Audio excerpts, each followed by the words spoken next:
ओम नमः शिवाय। नमस्कार दोस्तों, मैं भाविनी मिश्रा अपनी चैनल में आप सभी का एक बार फिर से स्वागत करती हूँ। आप सभी को हरितालिका तीज व्रत की बहुत बहुत शुभकामनाएं। इस वीडियो में मैं हरितालिका तीज की व्रत कथा शेयर करने जा रही हूँ, तो चलिए प्रेम से बोलते हैं ओम नमः शिवाय। जिसके दिव्य वेश राशि पर मंदार के पुष्प की माला शोभा देती है, जिस भगवान चंद्रशेखर के कंठ में मुंडों की माला ये पड़ी हुई, जो माता पार्वती दिव्य वस्त्रों से दिगंबर वेश धारण किए हैं, उन दोनों भगवती तथा शंकर को नमस्कार करता हूँ।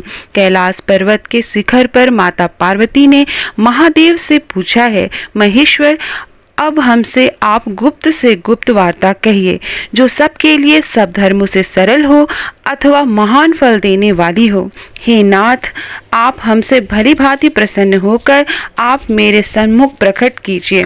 हे नाथ, आप यदि मन्य और अंत रहित हैं, आपकी माया का कोई पार नहीं है, अब हम आपको किस प्रकार से प्राप्त करें और कौन कौन से दान पुण्य फल से आप हमें वर के रूप में मिले। तब महादेव जी बोले, हे देवी सुनो, मैं उस व्रत को कहता हूँ जो परम गुप्त है, मेरा सर्वस्व है। जैसे तारागणों में चंद्रमा, ग्रहों में सूर्य, वर्णों में ब्राह्मण और देवताओं में गंगा, पुराण में महाभारत, वेदों में साम, इंद्रियों में मन श्रेष्ठ है, वैसे पुराण वेद में इसका वर्णन आया है, जिसके प्रभाव से तुमको मेरा आसन प्राप्त हुआ है। हे प्रिय, यही मैं तुमसे वर्णन करता हूँ। अब सुनो, भादो मास के शुक्ल पक्ष को हस्त नक्षत्र तृतीया तीज के दिन को इस व्रत का अनुष्ठान करने से सब पापों का नाश हो जाता है। हे देवी सुनो, तुमने पहले हिमालय पर्वत पर इस व्रत को किया था, जो मैं सुनाता हूँ। पार्वती जी बोलती हैं, इस व्रत को मैंने किस लिए किया था वह सुनने की इच्छा है, सो कहिए।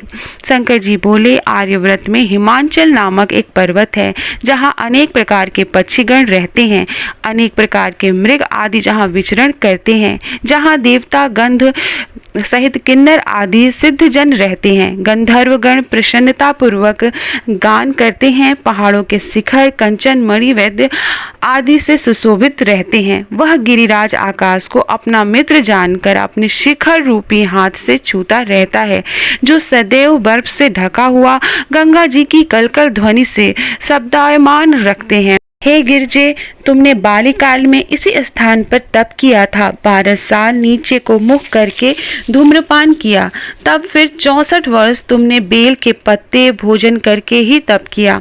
माघ के महीने में जल में रहकर तथा वैशाख में अग्नि में प्रवेश करके तप किया। श्रावण के महीने में 12 खुले में निवास कर अन्न जल त्याग तप करती रही। तुम्हारे कष्ट को देखकर तुम्हारे पिता को चिंता हुई। वे चिंतातुर होकर सोचने लगी कि मैं इस कन्या को किसके साथ वरण करूं। देवर्षि नारद जी तुमको शैलपुत्री को देखा तो तुम्हारे पिता हिमांचल ने देवर्षि को आद्य पदम आसन देकर सम्मान सहित बिठाया और कहा, हे मुनिवर, आज आपने यहाँ तक आने का कैसे कष्ट किया। आज मेरा अहोभाग्य है कि आप शुभागमन यहाँ पर हुआ, कहिए क्या आज्ञा है। तब नारद जी बोले, हे गिरिराज, मैं विष्णु का भेजा हुआ आया हूँ, तुम मेरी बात सुनो। आप अपनी लड़की को उत्तम वरदान दो। ब्रह्म इंद्र शिव आदि देवताओं में विष्णु के समान कोई नहीं, इसलिए तुम मेरे मत से आप अपनी पुत्री का दान विष्णु भगवान को दो। हिमांचल बोले, यदि भगवान वासुदेव स्वयं ही पुत्री को ग्रहण करना चाहते हैं तो फिर इस कार्य के लिए आपका आगमन हुआ है, तो यह मेरे गौरव की बात है, मैं अवश्य उनको ही दूंगा। हिमांचल की यह कथा सुनते ही देवर्षि नारद जी आकाश में अंतर ध्यान हो गए और शंख चक्र गदा पद्म एवं पीतांबरधारी विष्णु के पास जा पहुंचे। नारद जी ने हाथ जोड़कर विष्णु से कहा, हे प्रभु, आपका विवाह कार्य निश्चित हो गया। यहाँ हिमांचल ने प्रसन्नता पूर्वक कहा, हे पुत्री, मैंने तुमको गरुड़ ध्वज भगवान विष्णु को अर्पण कर दिया। पिता के वाक्यों को सुनते ही पार्वती जहाँ अपनी सहेली के घर गई और पृथ्वी पर गिरकर अत्यंत दुखित होकर विलाप करने लगी। उनको विलाप करते हुए देखकर सखी बोली, हे देवी, तुम किस कारण से दुखी पाती हो, मुझे बताओ, मैं अवश्य तुम्हारी इच्छा पूर्ण करूंगी। तब पार्वती बोली, हे सखी, सुन मेरी जो मन की अभिलाषा है, अब मैं बताती हूँ, मैं महादेव जी को वरण करना चाहती हूँ। इसमें संदेह नहीं कि मेरे इस कार्य को पिताजी ने बिगाड़ना चाहा है, इसलिए मैं अपने शरीर का त्याग करूंगी। तब पार्वती के इस वचनों को सुनकर सखी ने कहा, हे देवी, जिस वन को पिताजी ने देखा न हो तुम वहां चली जाओ। तब हे देवी पार्वती, तुम उस अपनी सखी का यह वचन सुनकर ऐसे वन को चली गई। पिता हिमांचल तुमको घर पर ढूंढने लगे और सोचा कि मेरी पुत्री को या तो कोई देव दानव या किन्नर हरण कर ले गया है। मैंने नारद जी को यह वचन दिया था कि मैं अपनी पुत्री को गरुड़ध्वज भगवान के साथ वरण करूंगा। हाय, अब यह किस तरह पूरा होगा? ऐसा सोचकर बहुत चिंतातुर होकर वह मूर्छित हो गए। तब सब लोग हाहाकार करते हुए दौड़ आए और मूर्छा नष्ट होने पर गिरिराज से बोले, हमें अपनी मूर्छा का कारण बताओ। हिमांचल बोले, मेरे दुख का कारण यह है कि मेरी रत्न रूपी कन्या का कोई हरण कर ले गया है, या सर्प डस गया अथवा किसी सिंह या व्याघ्र ने मार डाला। न जाने वह कहाँ चली गई, यहाँ उसे किसी राक्षस ने मार डाला है। इस प्रकार कहकर गिरिराज दुखित होकर इस तरह कंपन करने लगे जैसे तीव्र वायु चलने पर कोई वृक्ष कांपता है। तत्पश्चात हे पार्वती जी, तुमको गिरिराज सखियों सहित घने जंगल में ढूंढने निकले। सिंह, व्याघ्र आदि हिंसक जंतुओं के कारण वन महाभयानक प्रतीत होता था। तुम भी सखी के साथ जंगल में घूमती हुई भयानक जंगल में एक नदी के तट पर एक गुफा में पहुंची। उस गुफा में तुम अपनी सखी के साथ प्रवेश कर गई, जहां तुम अन्नदान का त्याग करके बालू की लिंग बनाकर मेरी आराधना करती रही। उसी स्थान पर भद्र मास के हस्त नक्षत्र युक्त तृतीया के दिन तुमने मेरा विधि विधान से पूजन किया। तब रात्रि को मेरा आसन डोलने लगा। मैं उस स्थान पर आ गया जहां तुम और तुम्हारी सखी दोनों थी। मैंने आकर तुमसे कहा, मैं तुमसे प्रसन्न हूँ, तुम मुझसे वरदान मांगो। तब तुमने कहा, हे देव, यदि आप प्रसन्न हैं तो आप महादेव जो मेरे पति हों। मैं तथास्तु, ऐसा ही होगा कहकर कैलाश पर्वत को चला गया। तुमने प्रभात होते ही उस बालू की प्रतिमा को नदी में विसर्जित कर दिया। हे सुबह, तुमने वहां अपनी सखी सहित व्रत का पारण किया और इतने ही हिमबाम भी तुम्हें ढूंढते हुए उसी वन में आ पहुंचे। वह चारों ओर तुम्हें न देखकर मूर्छित होकर जमीन पर गिर पड़े। उस समय नदी के तट पर दो कन्याओं को देखा तो वे तुम्हारे पास आ गए, तुम्हें हृदय से लगाकर रोने लगे और बोले, तुम इस सिंह व्याध आदि युक्त घने जंगल में क्यों चली आई? पार्वती जी बोली, हे पिता सुनिए, मैंने पहले ही अपना शरीर शंकर जी को समर्पित कर दिया था, किंतु आपने इसके विपरीत कार्य किया, इसलिए मैं वन में चली आई। ऐसा सुनकर हिमवान ने फिर तुमसे कहा कि मैं तुम्हारी इच्छा के विरुद्ध यह कार्य नहीं करूंगा। तब मैं तुमको लेकर घर आए और तुम्हारा विवाह हमारे साथ कर दिया। हे प्रिय, उसी व्रत के प्रभाव से तुमको यह मेरा अर्ध आसन प्राप्त हुआ है। इस व्रत राज को मैंने अभी तक किसी के सम्मुख वर्णन नहीं किया। हे देवी, अब मैं तुमको बताता हूँ कि जो मन लगाकर सुनो। इस व्रत का नाम व्रतराज क्यों पड़ा? तुमको सखी हरण करके ले गई थी, इसलिए व्रत का नाम हरितालिका नाम पड़ा। पार्वती जी बोली, हे स्वामी, आपने इस व्रतराज का नाम तो बताया, किंतु मुझे इसकी विधि एवं फल भी बताइए। इसे करने से किस फल की प्राप्ति होती है? तब शंकर जी बोले कि स्त्री जाति के अत्युत्तम व्रत की विधि सुनिए। सौभाग्य की इच्छा रखने वाली स्त्री इस व्रत को विधि पूर्वक करे। उसमें केले के खंभों से मंडप बनाकर बंदरबारों से सुशोभित करे। उसमें विविध रंगों से रेशमी वस्त्र की चांदनी तान देवे।